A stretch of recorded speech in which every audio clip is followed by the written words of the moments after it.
Howdy, Eli Roberts here. Today talking about the Canon R3. Had to make this video quickly because I'm sending it out today. Sold it on Gearfocus. Had fun with it.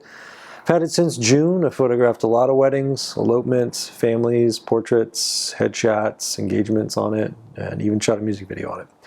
But yeah, anyway, Gearfocus is awesome if you haven't heard of them. 5% instead of 10% on eBay, and it's just a lot better community, better customer service. Talked to the owner today because I had some questions. But yeah, check them out. Super helpful. But yeah, about this camera, let's just jump straight into it. Things I did like and things I didn't like. I love, the autofocus is incredible. You can have 30 frames a second if you want. Actually, that's something I didn't like, but ergonomics are awesome. Image quality is great. High ISO is incredible. So for events, things like that, does the job. Shoot a whole wedding day on this particular kit right here if I wanted to. I've done it. But yeah, we'll just jump straight into autofocus. Very jumpy. It works well. It's quick. It tracks. But yeah, like I said, it just wants to bounce around a lot. I generally dedicate a button to autofocus no matter what camera I use, except Fuji, because I don't think I can do that on Fuji. But yeah, Sony, Canon, or if I use the Nikon, I'd use that too. But yeah, so it tracks the eye, and when it does track the eye, it kind of just jumps around a lot. It's not really particularly hitting one eye like with the Canon R5 and R6. When I'd set a focus point to a certain area, it would generally grab the eye in that area if I hit eye or if I just pressed tracking. So I have one point set to tracking and another one eye. Very bouncy, very jumpy. And then the new feature for this was the eye tracking, where it tracks your eyeball or your pupil. It didn't work for me. Calibrated a bunch of times. Just, after a month of trying it out, I was like, forget it. It's just distracting me. I would look at my subject, I'd see that little purple circle off to the right or down below, and I'd have to move my eye. There's no way to shoot. So yeah, that didn't work for me.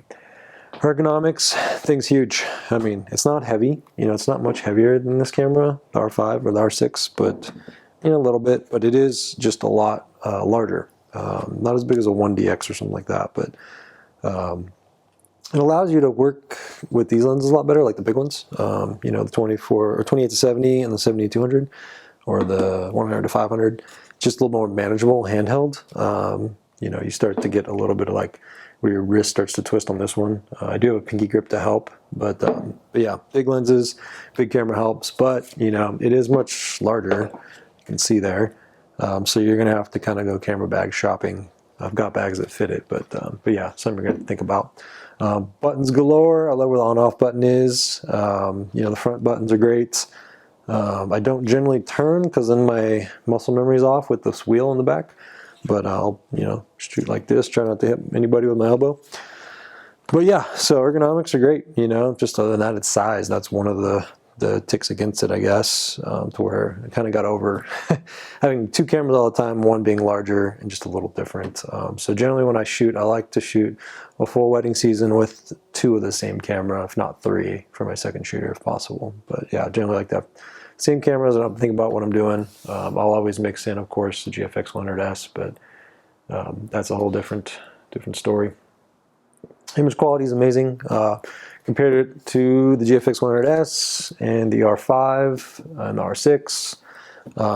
I've shot with all those quite a bit, and it's great. Colors I do prefer slightly more the Canon R5, and nothing beats GFX colors.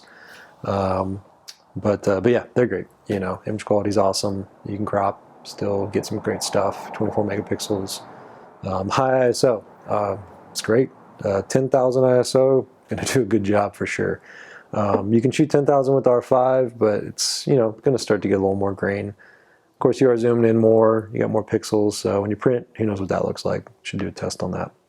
But yeah, incredible ISO, high ISO. Incredible low light autofocusing, really good dynamic range. You can shoot 10,000 in a wedding reception and still use color and not have to go to black and white, which is saying a lot. It's pretty good. Next up, we would have battery life. You get bigger batteries. They're 2,700 milliamps versus 2,150, I think, out of the, or 23, yeah, 2,150 out of the R5s. Let me check right here. Got one. Yep, 2,130. So they're bigger.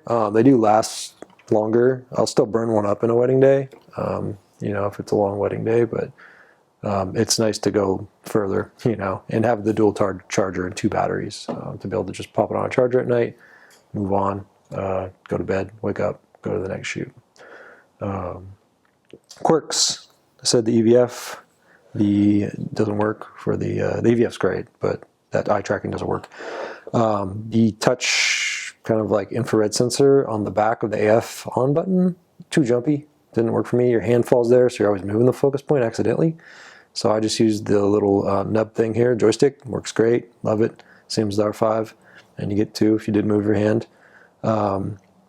Electronic shutter is the biggest quirk for me because of the frames per second. So you get 3, 15, and 30. And just so you, like, here 3 is kind of like a little slow. Just a little too slow. And then you go to 15, way too fast, way too fast. And then 30, no one should do this, but I don't even know. If you're not doing sports, I don't know what to use that for. Yeah, I don't know. So I find myself using the 3, but then I find it if I just click faster, but then I'm getting a little camera shake. So I wish there was like a 5 or 10, which you get on mechanical, but why would you want to use mechanical when you have an electronic shutter that you're paying for? So that's kind of quirky. Another thing is if you fill these cards up to like 8,000 or 6,000 maybe even, your startup time's super slow. So I ended up just leaving the camera on, going to eco mode, so where that dims the screen and I just tap to wake it up. But yeah, that's kind of a quirk. And then I think that's about it for quirks. How I set this camera up is I've got a button always to autofocus on the back. Pretty much all my cameras I do that way. Front is on just half shutters tracking, so I track it, I move it around a lot, my main focus point. And then a little workaround I did is I treated the CF Express Type B cards. They're pretty expensive. Angelbird makes a reasonable one, 512 for like 179 bucks I think. I treat that as an internal memory as a JPEG backup, and then all my SD cards, which I have tons of, go for RAW. And I mean, I have no buffer issues at all with this camera with that setup. So kind of a little workaround for me to save some money, not have to buy a bunch of SDs. And then computer has an SD card slot, and I have tons of SD card readers, you know, dual readers, all that. One CF Express. But also you can't just plug these cameras into a Mac, pull them off, images off on Finder.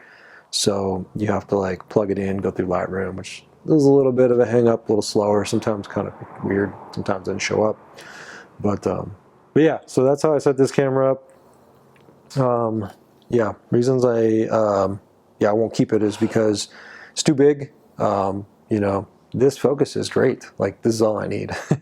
does a good job. But yeah, that's the main reason. Price, you know, you can buy almost 2 of these for the price of this, almost. So I like to have just 2 of the same camera, and the R5 it does it for me. So. As well as, you know, the GFX, I use that for a lot of portraits, just to mix it in. And then I've been playing with the XT5, as well as the HS2, which I'm filming on right now. So, but yeah, I think that's about it. If you got any questions, you know, you can hit me up in the comments. Let me know if this was helpful or not. You can follow me on Instagram, Eli Roberts, ELY Roberts, going to come in as Eli's Eyes for my tag name. And eliroberts.com, you can see my work, bendorganelopement.com. So, but Instagram is probably where you find me the most relevant. So, yeah, hope you all have a good day, week, month, year, and I'll catch you on the next one.